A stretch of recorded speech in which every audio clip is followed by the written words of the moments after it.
major news media companies coming out kind of against, I say kind of because you got to qualify this stuff right now, kind of against Kamala Harris. It's like they finally had a big wake-up call. Thank you, guys. I'm glad, better late than never. We've got, first of all, the New York Times suddenly running a series of pieces that are not exactly what you might call complimentary. Here's one piece. Joy is not a strategy. Oh, thank you very much. Patrick Healy, the deputy opinion editor, writing that, saying, he's looking for a little bit more out of Kamala Harris. We can't just be like, ha, ha, ha, ha, happy, happy, happy, happy. Let me just smile and go by the mamala thing that Drew Barrymore likes to call me and call it a day. No, people actually need to know how you're going to fix some of these problems. Well, the problem being that she can't fix them. They are of her own doing. So when Politico gets mad and says, oh, it's so unfair how they're tethering her to Joe Biden, it's like, guys, it was the Biden-Harris administration. Thank you very much. Anyway, this is one. Joy is not a strategy. And let me go inside this article because he writes quite well. Harris gave us a good speech Thursday. Her love for America was overflowing. I didn't think it was that great a speech, but, that's neither here nor there. A child of immigrants' love, as a Democrat strategist, Howard Wolfson put it to me. Republicans like to tag Democrats as down on America and its history, but it was interesting that when Harris radiated pride, it was not pride as a black woman or pride as a glass ceiling breaker. It was pride as an American. You see, she had to do that. She absolutely had to do that. She was open. She was relatable. Blah, blah, blah. Repeatedly put voters first. Meanwhile, Trump apparently does the opposite because, he cares most about God, allegedly. But he writes, this is a winnable race for Harris, but she hasn't won yet. Far from it. She has been tested, really tested since Biden stepped aside. Ultimately, he writes, she needs more voters in the swing states to trust her. To trust her on, what do you think? The economy. He writes, to handle the economy better than her opponent. Barack Obama earned that trust through nearly 2 hard years of campaigning. He didn't coast on hope and change. Harris can't coast on joy.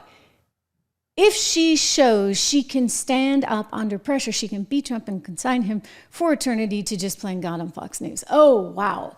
Okay, so, you got to take the good with the bad here. But if you read between the lines, what he's saying is this woman, there's no there. Like, she has no campaign. She just suddenly emerged, a product of Hollywood. George Clooney anointed her, along with David Axelrod, David Plouffe. Those are the Obama guys, and Barack Obama himself. They picked her out of thin air and said, we're going to make this work. We're going to do a big old giant psych op on the American people, and they're going to get all excited about this woman because we said she is the future. Well, meanwhile, the New York Times, again, just remember who's writing this stuff. It is the New York Times.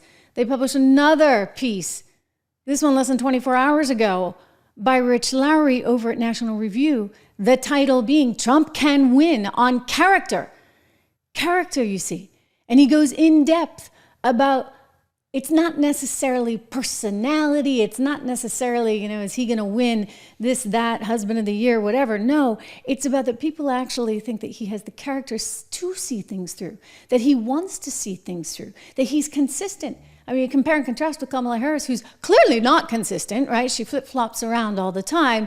Latest yet being the border, of course. Now she wants a border wall, despite having insisted she didn't previously. So this is an important thing to think about. Character, yes, in that sense really does matter. People have to believe you have the character to see things through. And then Richard Lowenstein writing in, this is also great, again, today, all right, in the New York Times, that Kamala Harris and Donald Trump, he takes a dig at him too, are shedding basic economic good sense, and he attacks her policy upside one and down the other, writing that this woman basically, I'm gonna help translate for you.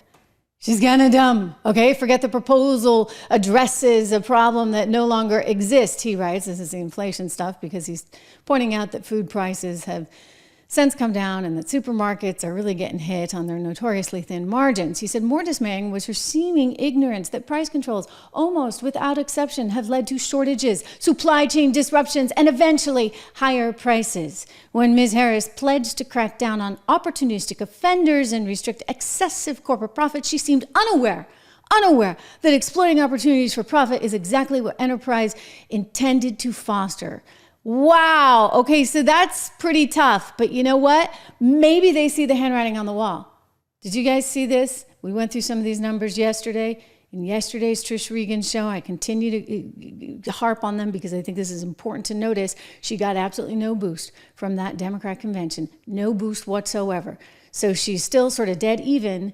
If you believe the polls with Donald Trump, I think he tends to poll worse than anyone because everybody's afraid to say, oh yeah, you know, I'm voting for him. So what you're seeing is perhaps the media responding in kind to that. You know, they want to make sure that they look like they're doing their job because when she loses, right, they don't want to be caught flat in their feet like they were with Hillary Clinton. So maybe if they needle her a little bit and they kind of push her in this direction and that, maybe she can actually perform a little bit better. They're thinking. But here's the hard, cold truth for everyone you need to know.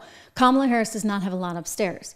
Kamala Harris is a political animal. Kamala Harris is going to do whatever it takes she thinks she needs to do to get to the finish line, which means, hey, freebies for you, freebies for you, freebies for you. And, oh, we're going to make them all, probably if you're watching this show, pay for it. This is how she rolls. Well, people are starting to notice this. Wait until you see. I can't wait to show you this clip because CNBC just tore her apart upside one and down the other. Stunning island of Ireland. Just incredible. You know, when I was a little kid and we'd visit here, my mom would say, if you're lucky enough, you might actually get a pot of gold at the end of a rainbow because that's where the leprechauns leave it. So we looked, we didn't find any. But I consider it probably having been good advice because as I got older, I learned that gold is pretty valuable. It's valuable in terms of diversification. I encourage you to take a look at it. And when you do, call our friends, our wonderful sponsors over at American Hartford Gold. You can go to trishlovesgold.com, Trish Loves Gold, and wow, it's windy here. You can text 65532, my name, Trish, to 65532 for your chance to get up to $15,000 in free silver, ladies and gentlemen. Just a terrific. Again, text my name, Trish, Trish, to 65532 for your chance to get up to $15,000 in free silver. Oh my gosh, this is a new one. Wow, taking a look at what's coming in right now out of CNBC, I'm going to tell you, the media is kind of sick of this woman. They're getting kind of tired of the nonsense, the stuff that makes absolutely no sense. You've seen some smarter anchors call this stuff out over and over again to some of her economic people. But this one really got to me. I thought this was absolutely fantastic. I want to share this clip with you. This is the morning team there at CNBC. This is significant because I guarantee you, I used to work there. I know how this goes down. I guarantee you those anchors on are a little bit of thin ice, right? Because they've had a series of blowups recently with big key Democrats, and that's not really allowed, right? In the Biden administration, Biden-Harris doesn't really allow you to fire back like that. And yet, what did they do? Well, Joe Kernan went after Elizabeth Warren recently, and then he went after Jason Furman, who's like an Obama economic guy recently, and then like that wasn't enough. They got to make it a threefer. He and Becky, who's also on the morning show, they kind of pointed out to Kamala's not very bright advisor that his plan to tax capital gains, unrealized capital gains, makes absolutely positively no sense. And just to kind of explain it in really simple terms, imagine you bought a stock. Let's use shares of NVIDIA just, you know, for the sake of it, right? Because NVIDIA is very much in the news out with earnings today. And let's say, you know, you bought it at a certain price and all of a sudden it skyrockets even more than it already has. It goes way, way, way up. You're like, this is amazing. It's going to the moon. And then there's a bad earnings report and it sinks. And maybe it sinks like 200%. And you're like, wait a second. Well, no, Kamala wants you to pay the tax on the stock as it went up all that much, even though you didn't sell it. I mean, it's like unconstitutional and so blatantly wrong and would completely massacre our economy like overnight. But that's not going to stop her from talking a good game and this idiot advisor. I'm sorry, but he clearly needs to go and take like a class in Econ 101, somebody help him, please. Let's watch Becky and Joe do the job. Well, unrealized gains, taxing unrealized gains just doesn't seem fair in any sense of the word. In the very best sense, if you are taxing unrealized gains, all you're doing is pulling forward the taxes that would be paid later when someone actually sells the stock.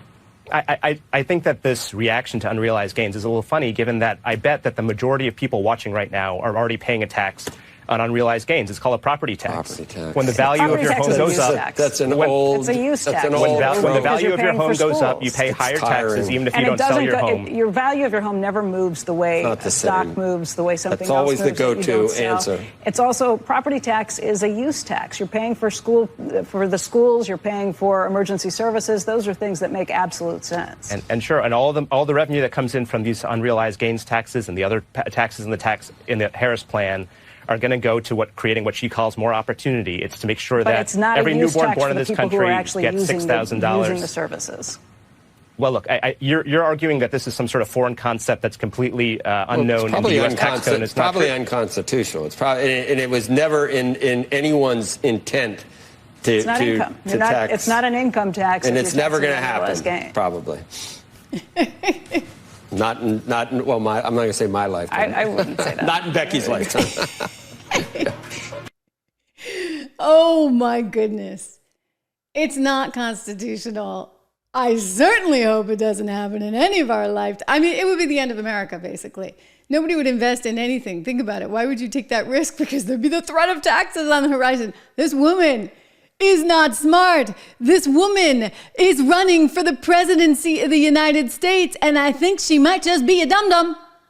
You look at her economic policy, and that's what it tells us. She's a total, utter dum-dum. Okay, I'm probably going to get in trouble with some social media company for saying that, but I'm sorry, what else do you want me to call it?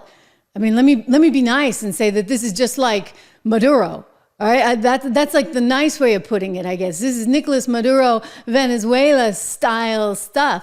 But I'm sorry, this is not smart. This is not going to help our economy. This is not going to help America. This is not going to bring housing prices down. Here they are going on and on and on. Oh my God, housing. But I know housing prices are bad. We all know they're bad, guys.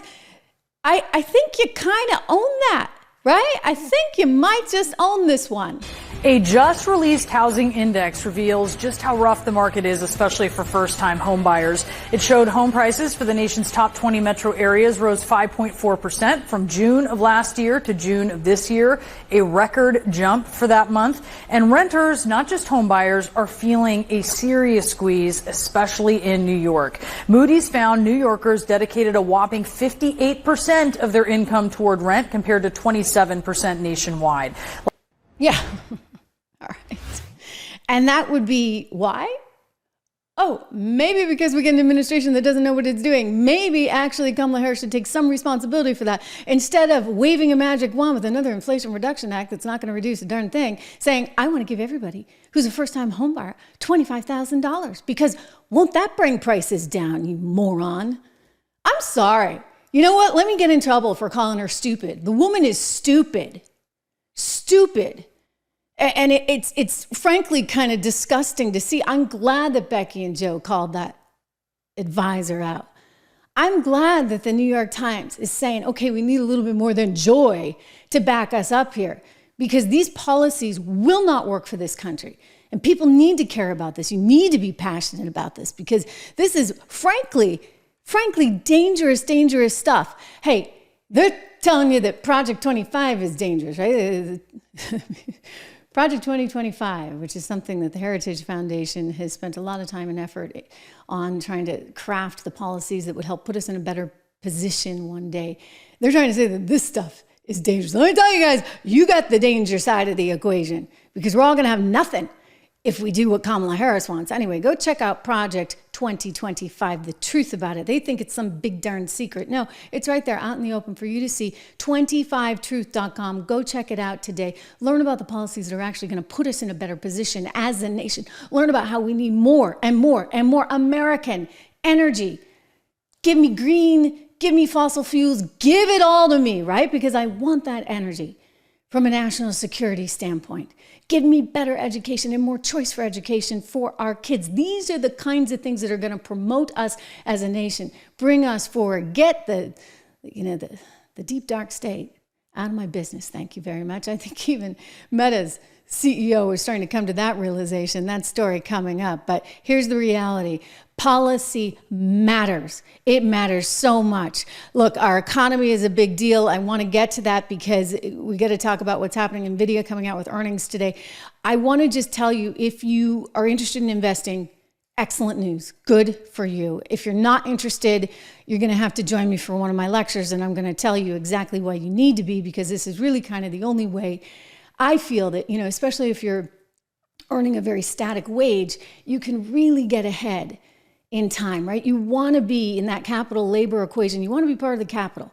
So you want to be investing money because, like it or not, no matter what Kamala does, the Federal Reserve is there and they are helping the same darn people out over and over and over and over again, the investing class in America. So become part of it. Let me help you become part of it.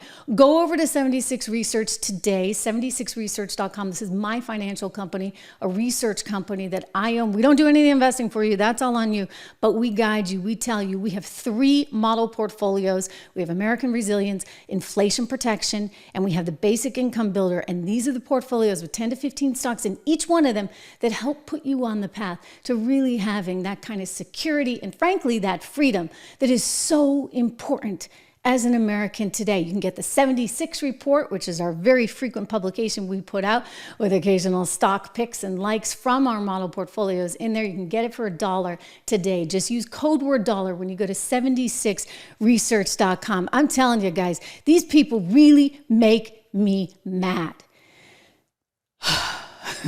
Okay, they really make me mad, because when you start talking about ridiculous stuff, and it is ridiculous that Kamala Harris wants to do, it just gets my Irish up. I'm sorry.